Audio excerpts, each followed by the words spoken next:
Hello. सभी विद्यार्थियों को राम राम। मित्रों नमस्कार, एक बार फिर से स्वागत आप सभी का रायथान पर। देखिए, हम लोग जो करंट की बात कर रहे हैं, राजस्थान समसामयिक की बात कर रहे हैं, और आपसे मैं लगातार एक बात कहते आ रहा हूं कि ज्यादा समय आपको नहीं देना है, सेलेक्टेड मैटर पढ़ना है और बहुत आसान तरीके से मैं आपको याद करवा दूंगा। घंटे 2 घंटे आपको कभी क्लासों में नहीं जाना है। 10 12 15 मिनट की क्लास लूंगा, उसमें बहुत अच्छी तरीके से आपका कवर होते चलेगा। ये पीडीएफ जो मैं पढ़ा रहा हूँ, ये पीडीएफ आपको रायथान के टेलीग्राम पे डालता रहूंगा। पर डे आप लोगों के जैसे जैसे क्लास होंगी पीडीएफ आती जाएगी। जैसे ही मान लो महीना 20 दिन की क्लास इकट्ठी होगी तो वो आपको मैं एक साथ डाल दूंगा। तो 30 दिन कम नहीं होते, मैंने बहुत होता है। पिछला पूरा बैकअप जनवरी से और हम अब तक का करते आएंगे। तो आज क्लास नंबर 3 है साथियों, और ये समस्त नोट्स हैं। जो विद्यार्थी लेट जुड़े हैं हमारे साथ, तो समस्त नोट्स रायथान के ऐप पर अवेलेबल है आप लोगों को। वहां कोई चार्ज आपको देना नहीं है, रायथान का ऐप डाउनलोड करना है, फ्री स्टडी मेटेरियल में जाना है, और नए जिलों के मुताबिक जितने भी नोट्स हैं वो सब वहां अवेलेबल है। और उनका प्रिंट आउट भी आप लोग अपने घर मंगवा सकते हो अगर आप लोगों को आवश्यकता महसूस हो। वो भी आप लोगों के एक नॉर्मल चार्ज होता है फोटोकॉपी का स्पाइल बाइंडिंग के साथ। तो यहाँ एक वाटरवे की बात कर रहे हैं साथियों। एक वाटरवे जो बनाया गया है, ये आप लोगों के जो पश्चिमी सीमा है, हमारा कच्छ का रन है गुजरात में, बाड़मेर। अच्छा सवाल यहाँ बन सकता है वाटरवे से, बहुत अच्छा। जैसे पिछली बार गोडावण मैंने वाटर होल्ड सर्वेक्षण करवाया था आप लोगों को, जो राष्ट्रीय मरुद्यान जैसलमेर में हुआ, 64 ऐसे सवाल बनते हैं। ठीक है, तो आपके सवाल बन रहा है वन लाइनर कि वह वाटरवे, देखिए आप सवाल आराम से याद करना है हमें, वह वाटरवे नदी परिवहन, वाटरवे का मतलब क्या हो गया, नदी परिवहन, जिसके लिए राज्य स्तरीय समिति का गठन किया गया है, जो कच्छ का रन गुजरात से बाड़मेर राजस्थान तक बनेगा। ठीक है, और इस वाटरवे की जो कुल लंबाई आपसे बात करेगा वो 490 किमी है, जिसमें 3000 टन तक का कार्गो वहां ले जाया जा सकता है। क्लियर। एक आप लोगों ने स्काडा सिस्टम पढ़ा होगा, कई बार हम लोग इंदिरा गांधी नहर में मैं पढ़ाया करता था स्काडा सिस्टम कि कितना पानी चल रहा है, कितना पानी आ रहा है, उसको वहां नाप सकते, उसे कहेंगे स्काडा सिस्टम। तो स्काडा सिस्टम से कुछ बांध जोड़े गए, ये भी आपके सवाल बन सकता है। वह परियोजना जिसे बांधों में पानी की आवक पर निगरानी रखने और बाढ़ नियंत्रण के लिए चलाया गया है, स्काडा सिस्टम यानी supervisory control and data acquisition system. इसे शॉर्ट में क्या बोला है, स्काडा सिस्टम, कि बांधों में पानी कितना आ रहा है उसे नियंत्रण कैसे किया जाए, उसके संबंध में सिस्टम चलाया गया है। और इस सिस्टम से जो बांध जोड़े गए हैं वो बांध कौन कौन से हैं साथियों? माही बजाज सागर बांध, जो मैं पहले भी आपसे लगातार कई बार चर्चा करता आया हूं कि माही बजाज सागर बांध है, जो राजस्थान का सबसे लंबा बांध है, 3109 किमी है, आपको सबको मालूम है। और ये भराव क्षमता की दृष्टि से राजस्थान का सबसे बड़ा बांध है, वो राणा प्रताप सागर बांध है। तो एक तो माही बजाज सागर बांध, और 3 बांध आप ले लीजिए आपके चंबल नदी वाले। चंबल पे 4 बांध है, तो गांधी सागर तो हमारे है ही नहीं। गांधी सागर तो मध्य प्रदेश में गए ना, तो गांधी सागर को हम काउंट नहीं करेंगे। और गांधी सागर काउंट नहीं करेंगे तो हमारे पास बांध कितने आ गए, 3 आ गए साहब। जब 3 बांध आए तो 3 बांध चंबल से ले लीजिए आप लोग, राणा प्रताप सागर, जवाहर सागर और कोटा बैराज बांध। कहां दिक्कत है, कोई दिक्कत नहीं है हम लोगों को, 4 बांध याद हो गए। और यहां प्रक्रियाधीन जो इसका सिस्टम है, जो आपके सोम कमलांबा छापी है, पार्वती परियोजना है, सोम कमलांबा डूंगरपुर में है, छापी झालावाड़ में है। तो ये आप लोगों के मेरे हिसाब से याद हो, इसका सिस्टम एकदम आगे बढ़े, तनाव नहीं लेना है तुम्हें करंट में। मित्रों, ये जो आप लोगों का भरतपुर डीग वाला क्षेत्र है, यहाँ कुछ अवशेष मिले हैं, मौर्यकालीन के अवशेष मिले हैं, यहाँ पे अश्विनियों के अवशेष मिले। ये आपका अच्छा क्वेश्चन बन सकता है। राज्य का वह पुरातात्विक स्थल जहां पर हाल ही में कुषाणकालीन, शुंगकालीन, मौर्यकालीन और महाभारत तथा महाजनपद कालीन अवशेष प्राप्त हुए। पुरातात्विक स्थल में आ गए तो आप लोग कहेंगे ये स्थान है बहज डीग में। क्लियर, ये ध्यान रखें आप लोग। डीग के बहज गांव से, ये डीग आएगा कोष्टक में, यहां से अश्विनी कुमारों के अवशेष मिले हैं। साथियों, अश्विनी कुमारों को हम लोग आयुर्वेद का, ये ध्यान रखें, जनक कहते हैं। तो बहज जो पुरातात्विक स्थल है वो डीग में है। यहां से जनपद कालीन, कुषाण कालीन, मौर्य कालीन, महाभारत कालीन अवशेष मिले, और यहां बहज से अश्विन कुमारों के अवशेष मिले, और जिन्हें आयुर्वेद का जनक कहा जाता है। हो गया याद आपके? आगे बढ़ते हैं। पीडीएफ आप लोगों को टेलीग्राम पे मिल ही जाएगी, तो आपका कोई यहाँ कोई दिक्कत आएगी नहीं आप लोगों को। आगे बढ़ते हैं और आराम से इनकी प्रिंट लेते जाना। मैं आपको 5-7 दिन का, सप्ताह का एग्जैक्ट डाल दूंगा, तो आप लोगों को बनाने की आवश्यकता नहीं है साथियों। आगे हम लोग पढ़े प्रदेश में फॉरेंसिक साइंस यूनिवर्सिटी साथियों, जहां आप लोगों के फिंगर जांच, आप लोगों के डीएनए टेस्ट, तो वो जो लैब है वहां सुविधा मिल पाएगी। अच्छा सवाल है आप लोगों के। तो फॉरेंसिक साइंस यूनिवर्सिटी राज्य का, प्रदेश का वह स्थान कहाँ है जहां पे ये ध्यान रखें आप, फॉरेंसिक साइंस यूनिवर्सिटी की स्थापना होगी, जहां पे आप लोगों के फिंगर जांच करना है, डीएनए टेस्ट करना है, ऐसे वहां शोध आप लोगों के हो पाएंगे। तो ऐसी जगह तो जयपुर होगी, ये ध्यान रखें आप लोग। मित्रों, राज्य का वह विश्वविद्यालय जिसे 2021-22 वाला सत्र है, उसके लिए सर्वश्रेष्ठ विश्वविद्यालय के रूप में कुलाधिपति पुरस्कार प्रदान किया है। यानी राज्य का सर्वश्रेष्ठ विश्वविद्यालय सत्र जो कहेंगे हम 2021-22 वाला, उन्हें एक कुलाधिपति पुरस्कार प्रदान किया गया है। और वो पुरस्कार है, वो ध्यान रखें, कौन से विश्वविद्यालय को दिया गया है, तो आप लोग कहेंगे मोहनलाल सुखाड़िया विश्वविद्यालय उदयपुर। मोहनलाल सुखाड़िया जी राजस्थान के मुख्यमंत्री रहे हैं, सबसे लंबा कार्यकाल रहा है उनका, वो मेवाड़ से थे। ध्यान रखें आप लोगों को, उन्हें आधुनिक राजस्थान का निर्माता कहते हैं, उनके नाम पर ही ये यूनिवर्सिटी है यहाँ पे। तो ध्यान रखें, इसे सर्वश्रेष्ठ विश्वविद्यालय का पुरस्कार दिया है।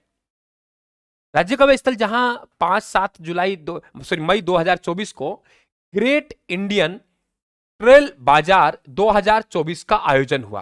कौन सा स्थान है? अब देखो, ये सीतापुरा का आप लोगों ने कई बार नाम सुना होगा, जयपुर में सीतापुरा जयपुर में पड़ता है, वहीं एक स्थान पड़ता है, उसका नाम है नोवेटेल। नोवेटेल कन्वेंशन सेंटर सीतापुरा जयपुर। ठीक है, तो आपको ध्यान रखना, ग्रेट इंडियन, यहां क्रीम है, यहां क्रीम है, ध्यान रखना। वो चीजें नहीं है जो आप लोगों को पजल करेंगी, परीक्षा में नहीं आएंगी, आप पे तनाव डालेंगे। यहां तो सिलेक्टेड मैटर पढ़ाते हैं और वही परीक्षा में आता है, ये ध्यान रखें आप लोग। ग्रेट इंडियन ट्रेल बाजार 2024 का जो आयोजन हुआ वो नोवेटेल यानी कन्वेंशन सेंटर सीतापुरा जयपुर में हुआ। ओके, आगे बात करते हैं। उद्देश्य क्या था इसका? भारत को ग्लोबल वेंडिंग टूरिज्म डेस्टिनेशन के रूप में बढ़ावा देना। ओके, इस अवसर पर जल महल पैलेस जयपुर में वेड इन इंडिया एक्सपो का भी आयोजन हुआ है इसी अवसर पर। तो दो हो गए हमारे ग्रेट इंडियन ट्रेल बाजार, वो ग्रेट इंडियन बस्टर्ड था जो हम लोगों ने गोडावन वाटर होल सर्वेक्षण पढ़ा था, वो राष्ट्रीय मरुद्यान था। ठीक है, तो आप कहीं ये ग्रेट इंडियन को देखकर वस्टर्ड लगता है, तब वो गोडावन पक्षी। तो ध्यान रखें, ग्रेट इंडियन ट्रेल बाजार नोवेटेल सीतापुरा जयपुर में, और यहां ध्यान रखें आप लोग वेड इन इंडिया एक्सपो, तो ये जल महल पैलेस जयपुर में चलेगा। ओके, ये ध्यान रखें आप लोग। दूसरा कि साथियों, आप लोगों के ये तिथि याद रखने की जरूरत नहीं है आप लोगों को, इतना ध्यान रखना कि राष्ट्रीय सहकार मसाला मेला कहां लगा? जवाहर कला। और जवाहर कला, पोती खाना, ये सब कहां है? जयपुर में है। तो ध्यान रखें आप लोग, राष्ट्रीय सहकार मसाला मेला 2024 का जो आयोजन हुआ वो जवाहर कला केंद्र जयपुर में हुआ, ये भी आप लोग ध्यान रखेंगे। आगे चले, और इस मेला का जो आयोजन करता है वो सहकारिता विभाग है, सहकार लगा हुआ तो कोई दिक्कत नहीं, याद हो जाएगा। राज्य का वह वन्य जीव संरक्षण क्षेत्र जहां पे मई 2024 में वन्य जीवों की गणना की गई। राज्य का वह वन्य जीव संरक्षण क्षेत्र जहां मई 2024 में वहां के जो वन्य जीव पक्षी हैं, वन्य जीव हैं, उनकी गणना की गई। तो राष्ट्रीय जो आप लोगों के मरुद्यान है वो केवलादेव है। राष्ट्रीय मरुद्यान का क्षेत्रफल लगभग आपका जो भरतपुर वाला है केवलादेव, लगभग 28.73 वर्ग किमी के आसपास है, जो राजस्थान का सबसे छोटा राष्ट्रीय उद्यान, अभ्यारण्य नहीं, मैंने राजस्थान का सबसे छोटा राष्ट्रीय उद्यान बोला है। और सबसे बड़ा पूछे तो आप लोगों के संकट पैदा हो जाए, ध्यान रखना आप लोग। अभ्यारण्य वगैरह पूछेगा तो बड़ा बता देंगे, फिर छोटा, इस तरीके से आप सब याद करवाएंगे। वन्य जीवों की गणना तो एकदम याद हो गया, घना पक्षी बिहार में। और ये आपको याद करने की जरूरत नहीं है, एक लेपर्ड मिला, 80 से अधिक शुअर मिले, इतना मिले, ये याद करने की, इतना ध्यान रखना आप लोग कि वन्य जीव गणना की गई, वो घना पक्षी बिहार में की गई। ओके, आगे बात करते हैं। राज्य का वह खिलाड़ी जिन्हें 2024 को काठमांडू नेपाल में आयोजित 9वीं इंटरनेशनल जूनियर कराटे चैंपियनशिप में भाग लिया, नादिर खान उदयपुर। ठीक है, ये ध्यान रखें आप लोग। और दूसरा है आप लोग यश मारवाड़ी। तो ये आप लोगों को मालूम होना चाहिए कि साहब ये खिलाड़ी हैं जो नेपाल में काठमांडू में मई 2024 में जो आयोजित हुई 9वीं इंटरनेशनल जूनियर कराटे चैंपियनशिप में इन्होंने भाग लिया था। ठीक है, अब इनमें इनको क्या पुरस्कार मिला वो भी आपको ध्यान रखना है। नादिर खान साहब को कांस्य पदक मिला। नादिर खान साहब को क्या मिला भाई? कांस्य पदक मिला। तो ये नादिर खान साहब है, उनको कांस्य पदक मिला, ध्यान रखें आप लोग, ये रहा। और यश मारवाड़ी को बेस्ट फाइटर अवार्ड मिला। तो ये काठमांडू नेपाल में आयोजित जो कराटा हुई उस प्रतियोगिता में भाग लिया और एक ने कांस्य पदक जीता और एक को बेस्ट फाइटर अवार्ड का भी पुरस्कार दिया गया। माचे सफारी पार्क जोधपुर में आप जानते हो, वहां की एक प्रसिद्ध वागिन थी। यह अच्छा सवाल बन सकता है, जिनका हाल ही में निधन हुआ, आपसे पूछा जा सकता है। और इन वागिनों को कानपुर जू से यहां शिफ्ट किया गया था। जोधपुर की प्रसिद्ध वह वागिन जिसका हाल ही में अज्ञात कारणों से निधन हो गया, यानी अंबिका उर्फ अंबी। क्या कहा मैंने? अंबिका उर्फ अंबी। ये कानपुर जू से इन्हें लाया गया था। एक अंबी बागिन थी और टी एंथोनी के जोड़ों को कानपुर जू से लाया गया। तो अच्छा क्वेश्चन बन सकता है, कौन से संरक्षण क्षेत्र में अभ्यारण्य दे देगा आप लोगों को कोई और संरक्षण क्षेत्र दे देगा, जंतुआलय दे देगा, कहां है? तो आप लोग कह देंगे ये माचे सफारी पार्क जोधपुर में। राज्य का पहला कॉमन फैसिलिटी सेंटर CFC कहां बनाया जा रहा है? कॉमन फैसिलिटी सेंटर ये करौली है, जो बिहाड़ी में पड़ता है। करौली नहीं, करौली बिहाड़ी में पड़ता है। आजकल बिहाड़ी नए जिलों के हिसाब से खैरतल तिजारा में गया। तो करौली कहां पड़ता है? करौली बिहाड़ी में पड़ता है। और ध्यान रखें आप लोग, ये खैरतल तिजारा। ओके, तो कॉमन फैसिलिटी सेंटर वो फोरेंसिक लैब था जो जयपुर में बना रहे, ये ध्यान रखें आप लोग। यहां पे कॉमन फैसिलिटी सेंटर CFC कहां बनाया जा रहा है? करौली बिहाड़ी खैरतल तिजारा में। ठीक है, करौली गांव है, बिहाड़ी वहां आप लोगों का इलाका है, इंडस्ट्रियल एरिया है पूरा। इस फैसिलिटी सेंटर पे सभी इलेक्ट्रॉनिक सुविधाएं मिलेंगी। किस जिले में राज्य का दूसरा मल्टी डिसिप्लिनरी रिसर्च यूनिट खोली जा रही है? पाली में। यहां आप जयपुर जोधपुर मत कर देना, क्योंकि हमने ये चीजें खुलेंगी तो हम सब जगह लगभग जयपुर जोधपुर डालते रहे, यहां मत कर देना आप लोग।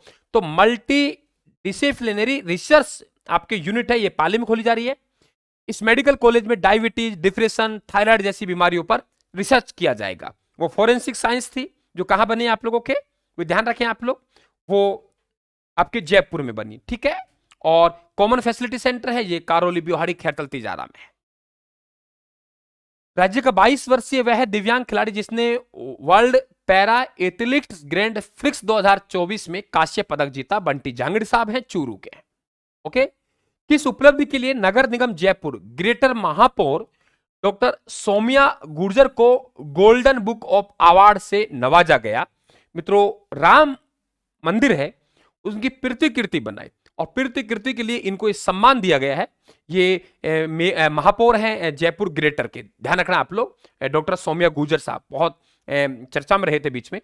तो राम मंदिर की प्रतिकृति के लिए, क्योंकि इन्होंने राम मंदिर जो अयोध्या है उसकी 35 गुना 30 फीट ऊंचाई की थी, ध्यान रखें आप लोग। ये 22 जनवरी 2024 को अल्बर्ट हॉल में आयोजित रामोत्सव कार्यक्रम में बनाई गई थी। और इस मूर्ति की यानी प्रतिकृति के लिए इन्हें एक अवार्ड दिया गया और golden book of world record से इन्हें नवाजा गया। ये ध्यान रखें, मेरे हिसाब से एकदम फैक्ट हमारे 20 से 25 फैक्ट हमने पढ़े हैं, आसानी से याद हो गए होंगे। बस इतना पढ़ते जाएंगे तो हमारा बेड़ा पार हो जाएगा। बस चाय चाय में आप लोग इसे सीख लीजिए। आप सभी को राम राम, आपका स्वागत है सभी भाई बहनों का राजस्थान पर। आइए आप लोग, और अच्छे अंक आप लोगों को राजस्थान में प्राप्त करने हैं तो बिल्कुल राजस्थान के साथ जुड़े आप लोग, और राजस्थान जीके में तो आप राजस्थान के साथ बन जाइए। ठीक है, धन्यवाद, राम राम साहब, थैंक यू।